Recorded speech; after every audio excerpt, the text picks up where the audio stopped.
Impossible. Impossible. They all said it was impossible. The largest in the world. Impossible. Impossible. Completed in less than 36 months. Impossible. Made in India by the Indians. Absolutely impossible. Impossible. Yes, impossible. That's what they all said in 1996. And again in 1997. And 1998. And in 1999. The impossible made possible. The world's largest greenfields refinery with a capacity of 27 million tons per year. Constructed on 7,500 acres of barren land in Jamnagar. The largest investment made at a single location in India. $6 billion US, 24,000 crores of rupees. Reliance Petroleum Limited. Impossible. Quite impossible.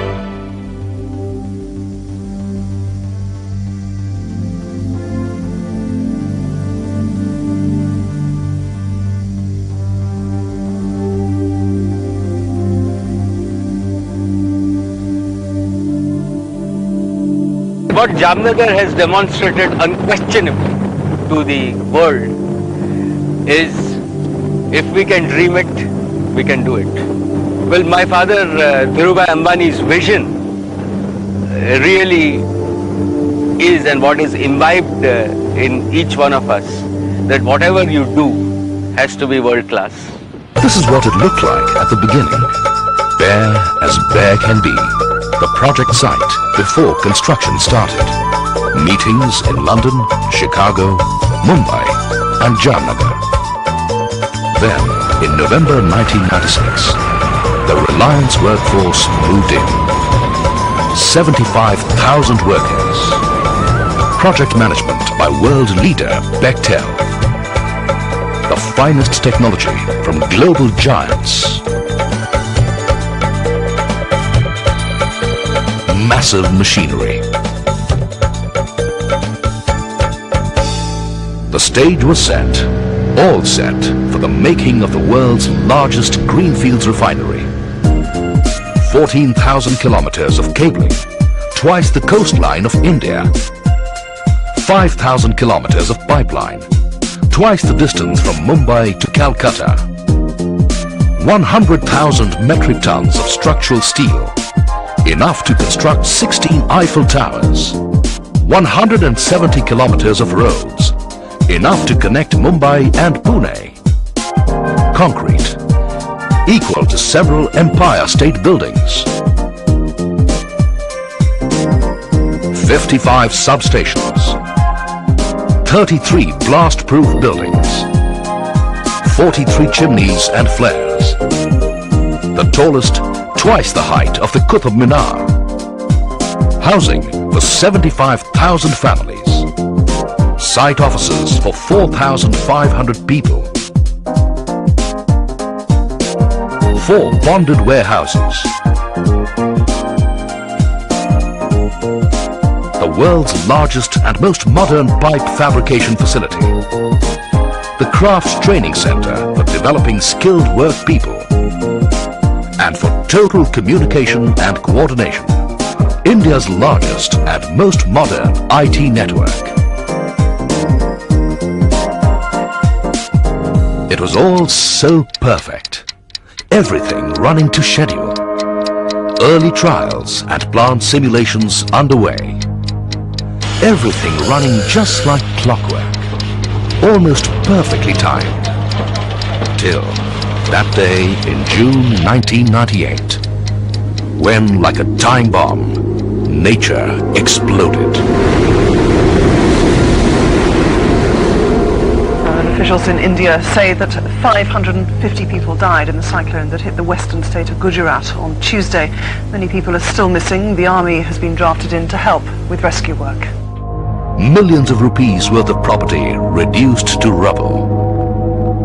And among the worst hit, Reliance Petroleum, the world's largest greenfields refinery, scattered by the winds of calamity. Overnight, people were mobilized from everywhere. People from all over India coming together. Employees, laborers and contractors. Working 24 hours a day, every single day, to save lives first and foremost. And then to put the world's largest refinery back on schedule again. What happened on June the 9th was described as the act of God.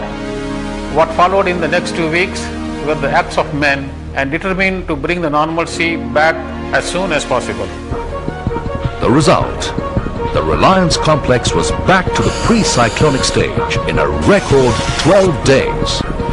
Just 12 days, that's all. And in another 15 days, 60,000 people back at work. What followed was history in the making. November 1998, the first gas turbine commissioned for uninterrupted power supply. December 1998, the first desalination unit commissioned, transforming seawater to fresh water in millions of gallons. March 1999, the first process unit commissioned. July 1999, first crude unit started. And marine unloading begins at India's largest all-weather deep-port petroleum terminal.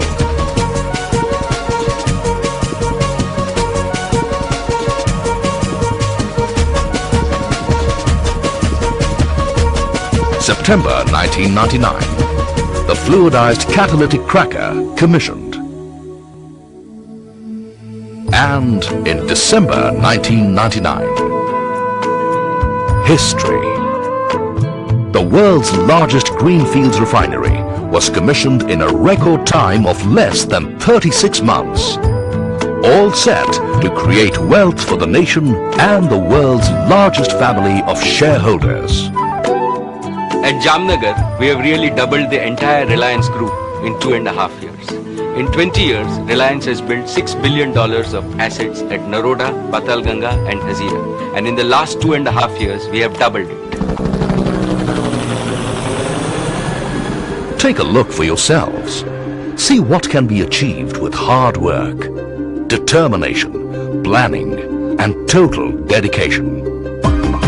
India's largest tank farm, with tanks larger than football stadiums.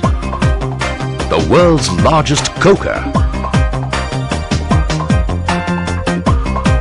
The world's largest paraxylene plant. All part of the vast Reliance Petroleum Complex. A world-scale refinery in India. A project with a mind-boggling combination of features unprecedented anywhere.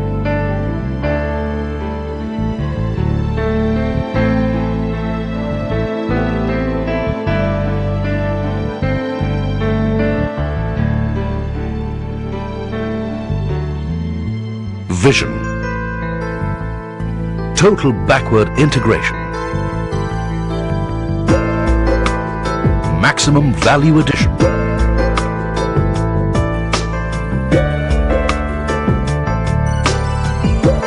A world-scale, world-class refinery built in India. Reliance Petroleum Limited. A gift to the nation for the new millennium. An industrial wonder, the like of which has never been experienced before. During a startup, you sometimes face certain problems where a small problem could stop you from starting up the complex, even if it is $100 worth, but it stops you from starting the complex.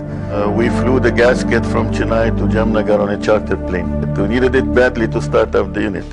Configuration. Versatile, adaptable, producing petrol and diesel, ready to respond immediately to changing market conditions, different grades of crude and customer demands at the press of a button. Quality control, uncompromising, meeting Californian standards.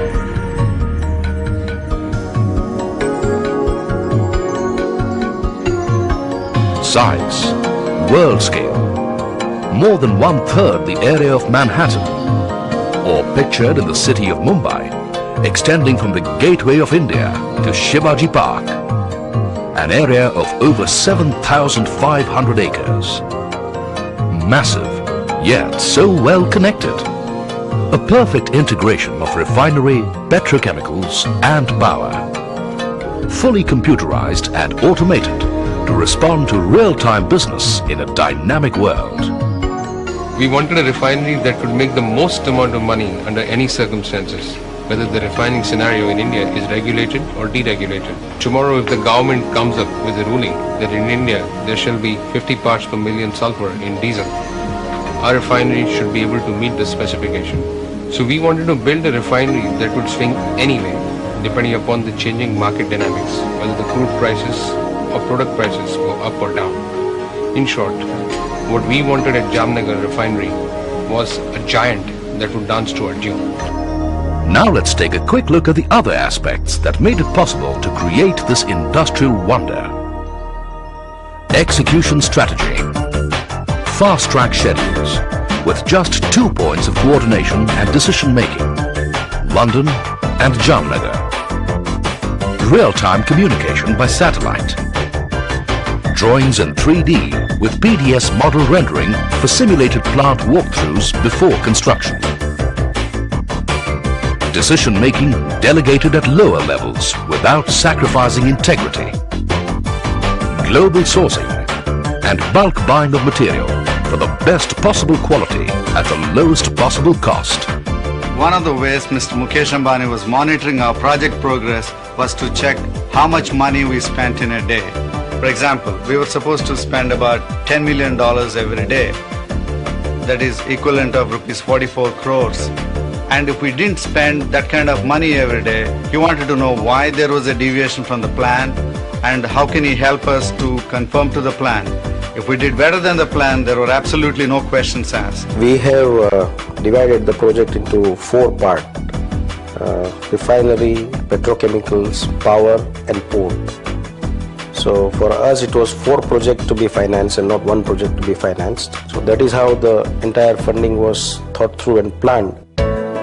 Precise and quick decision-making was the order of the day. Take the Ro-Ro jetty, for example. Specially constructed for the handling of huge, over-dimensional consignments of more than 1,500 tons. A single wrong decision in the handling of this project could have delayed it by as much as 2 years, costing several crores of rupees. Everything had to be precisely and meticulously planned. Nothing left to chance. Nothing. Not even the smallest details. 75,000 people, including 2,500 engineers, working at peak moments to maximum efficiency.